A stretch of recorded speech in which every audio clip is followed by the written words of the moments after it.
English basic to advance. नाज़रीन, हम पढ़ेंगे कॉन्टिन्यूअस टेंस, लेकिन कौन सा? फ्यूचर कॉन्टिन्यूअस, यानी मुस्तकबिल वाला जारी टेंस। इसका फॉर्मूला बहुत आसान है। सबसे पहले सब्जेक्ट आएगा। सब्जेक्ट कहते हैं जो इंग्लिश जुमलों में काम करने वाला होता है। नाम, चीज, जगह, शख्स, कुछ भी हो सकता है। इसके बाद आएगा विल बी के बाद वर्ब की पहली फॉर्म और साथ आईएनजी का इजाफा और फिर ऑब्जेक्ट। अभी आपको मिसालों के साथ समझा देते हैं और उसकी निशानी भी बताते हैं। ये तो हो गया फॉर्मूला। अब मिसालें देखिए। शान खत लिख रहा होगा, नोट कीजिए, रहा और होगा। रहा होगा यानी काम मुस्तकबिल में आने वाले कल में जारी होगा, चल रहा होगा।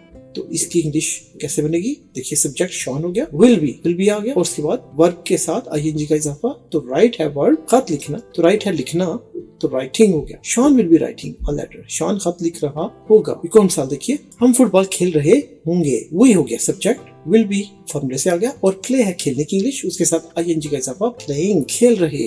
We will be playing cricket. Cricket क्या है? ऑब्जेक्ट। तो वही हम विल बी होंगे, हम रहे होंगे क्या? प्लेइंग, खेल रहे। क्या चीज? Cricket. We will be playing cricket. एक और मिसाल देखिए, मैं एक सेब खा रहा हूँगा। आए सब्जेक्ट हो गया, विल बी फॉर्मूले से आ गया और वर्ब है ईट, उसके साथ आईएनजी, तो eating. I will be eating, object है एन एप्पल, मैं एक सेब खा रहा हूँगा। तो नाज़रीन, ये है फ्यूचर कॉन्टिन्यूअस टेंस। मज़ीद टेंसेस और बहुत आसान सबक के लिए हमारे English basic to advance YouTube channel पर जरूर तशरीफ लाइए और फायदा उठाइए बहुत ही आसान और बिल्कुल फ्री के लेसन से।